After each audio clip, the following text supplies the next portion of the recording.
Bueno, primero hubo uno de Mauricio Silva con Nicolás Samper, que fue el espectador. Yo creo que ese evento tuvo, pongámosle que unas 50 personas. Y el de nosotros, que fue una charla con Tito Puchetti, que fue el último día de la feria, le pongo también que unas 50, 60 personas asistieron al conversatorio.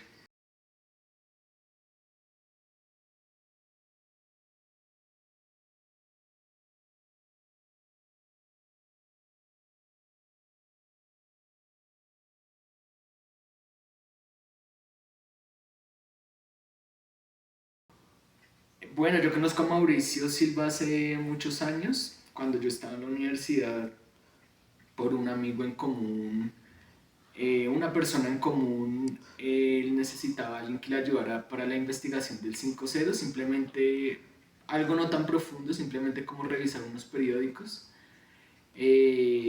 Yo me le apunté, yo estaba todavía estudiando y ahí empecé a trabajar con él, luego hicimos el libro de Millonarios Me Enamoré, donde yo fui coautor, luego hicimos El Mejor Equipo del Mundo, que fue hace 2 años, primero fue el libro y luego el documental, y ahorita este que acabamos de lanzar de los 50 mejores equipos en la historia del fútbol profesional colombiano. Entonces ya llevamos varios años yo aprendiendo de él y cada vez más involucrado en sus proyectos.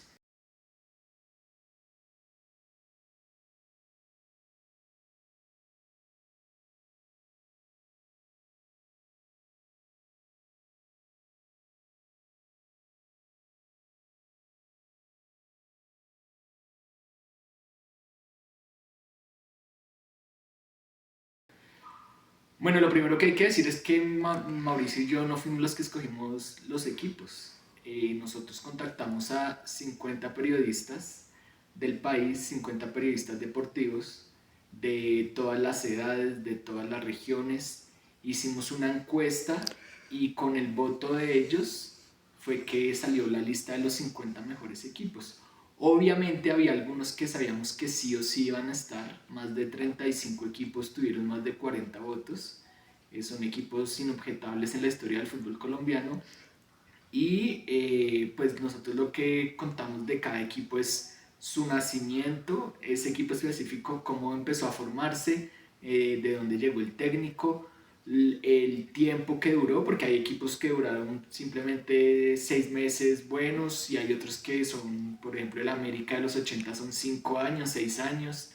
Entonces es contar su nacimiento, lo que ganaron, lo que obtuvieron, el legado que dejaron y finalmente cómo ese equipo se terminó. Obviamente no el club sino el equipo, porque vendieron jugadores, porque se fue el técnico, porque el equipo cayó en crisis, por bueno, todas esas razones contamos de cada uno de los equipos.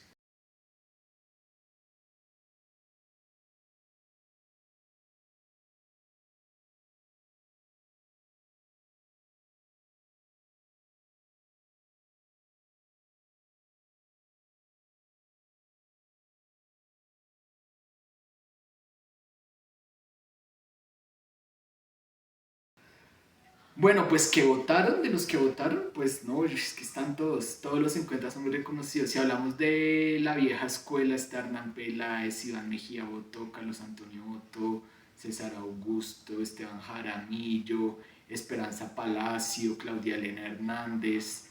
Ya un poco más para acá pues está Andrea Guerrero, Liche Durán, Nicolás Samper, Antonio Casale, Alejandro Pino.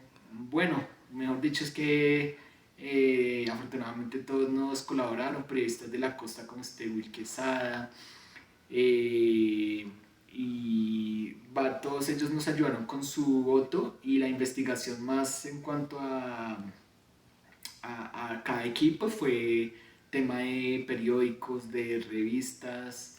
eh, También hablamos con algunos jugadores de ciertos equipos, algunos técnicos. Bueno, atacamos todos los frentes, como se dice.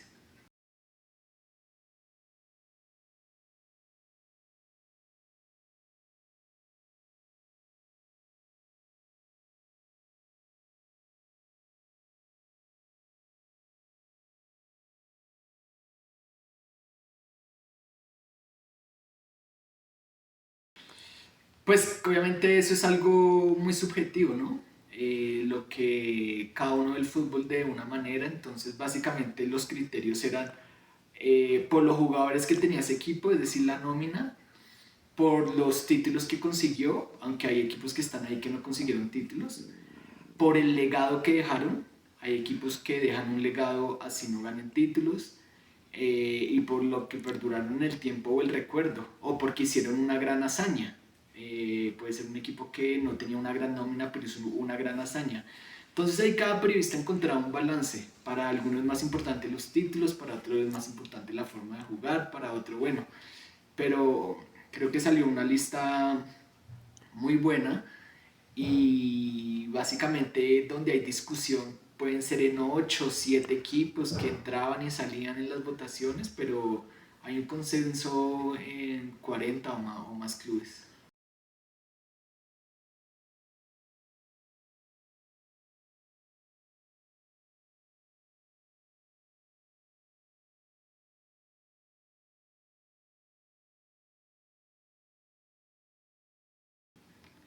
No, como dije anteriormente, ni Mauricio ni yo votamos. Eso fue simplemente el voto de los periodistas. Lo que nos arrojó el resultado, nosotros investigamos cada equipo.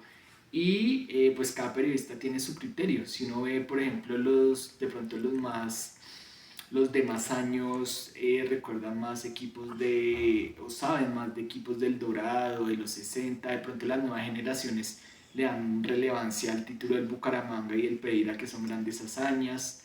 Entonces por eso fue chévere esa combinación de generaciones, de regiones, de géneros para llegar a esa lista.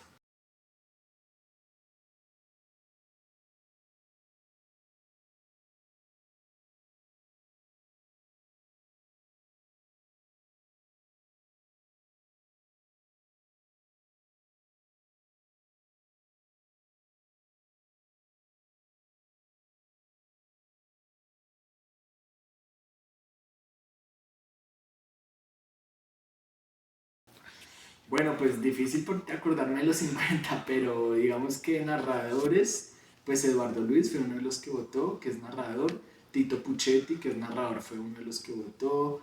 La mayoría obviamente son comentaristas o panelistas de programas, como los que mencioné anteriormente, ahí de Win, de ESPN. Hay otros que incluso ya están retirados, como Iván Mejía. Hay otros que son historiadores como Tobías Carvajal de Cali, que es una persona que tiene un archivo impresionante. Eh, y bueno, otros que trabajan en radio, Guillermo Arango, que también trabaja en Win y en RCN, Sebastián Heredia de RCN Radio. Uy, es que acordarme de los 50 pues es complicado, pero claro, casi todos son de diferentes ámbitos de televisión, de radio, narradores, reporteros, panelistas, comentaristas, de todos, de todo hay.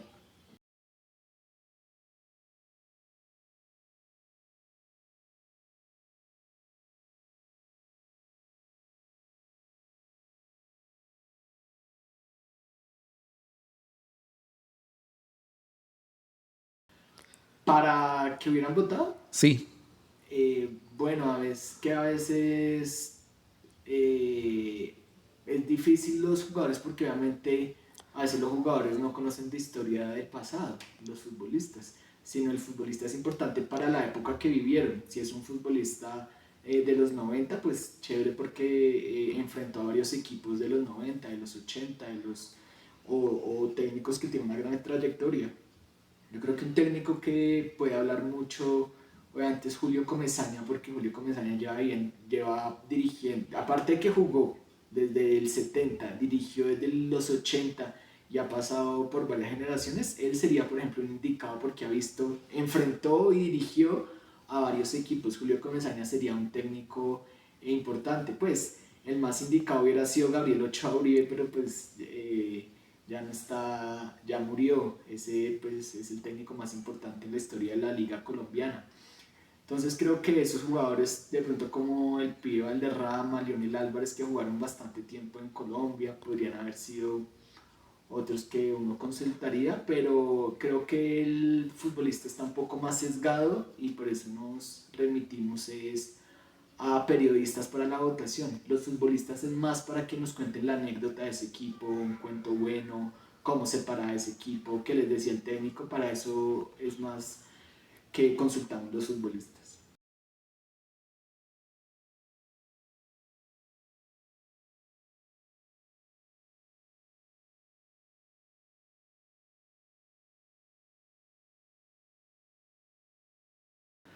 Pues obviamente yo unos 3 4 equipos, de pronto en mi opinión yo no los hubiera metido, y hubiera metido otros, pero es una discusión, en todo lo del fútbol siempre va a haber polémica. Por ejemplo, yo, el Millonarios de pronto de Russo del 2017, que yo creo que la gente lo votó porque ganó un clásico, ganó el título en un clásico y ganar un clásico es importantísimo, o el de Gamero del 2000, de la era Gamero, también quedó y es uno de los que más ha tenido discusión, pero yo creo que la gente a esos dos equipos los metió más por que fue una final contra Santa Fe y otra contra Nacional, y eso deja pues un legado grandísimo.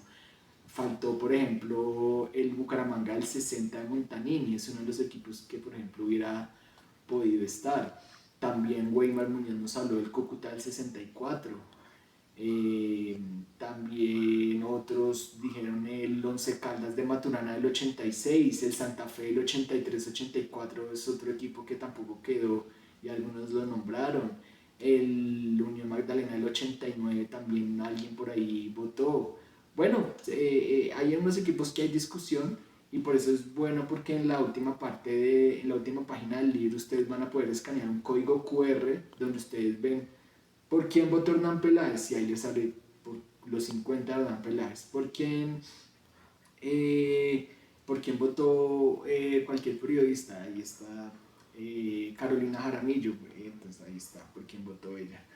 Y, y bueno, y al final también de ese archivo PDF están todos los equipos, así hubieran tenido un voto, está la lista de todos los que tuvieron así fuera un voto y por eso es interesante verlo.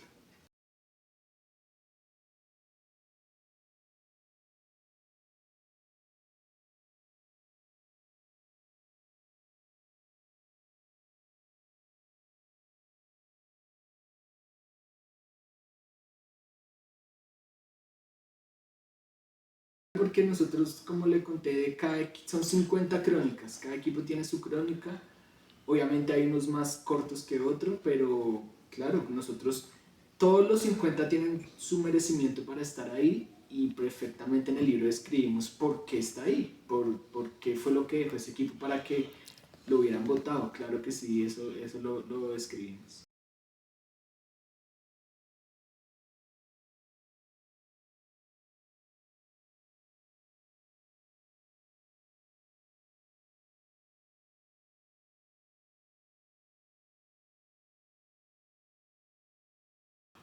Bueno, voy a hacer uno combinando jugadores de varios equipos y varias épocas porque yo siempre creo que es injusto hacer un once ideal porque siempre se va a quedar uno por fuera. Entonces hagamos como un mix de varias épocas y de varios equipos.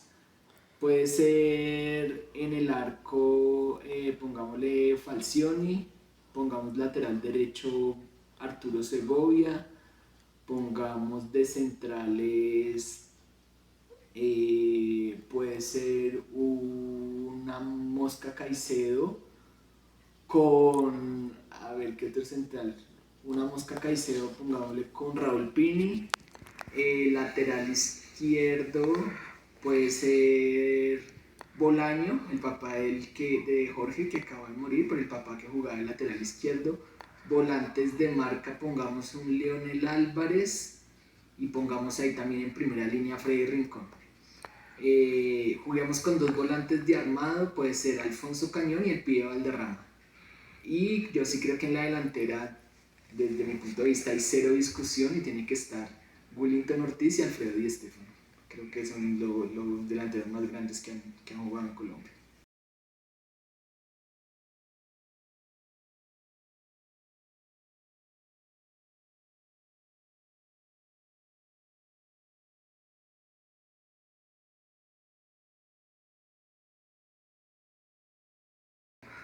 La pasión, eso es la pasión que siento desde que era niño por leer, por ver documentales de historia, por escarbar periódicos, revistas, preguntar por un lado, tener ese olfato para saber dónde preguntar, porque el investigador o el historiador no es el que se las sabe todas, es el que sabe y el que sabe a quién preguntarle y dónde encontrar las cosas. Entonces yo creo que la paciencia también, porque revisar y revisar hoja por hoja de periódicos, revistas, no es fácil. Entonces yo creo que todos esos complementos que se resumen en la pasión por conocer la historia del fútbol.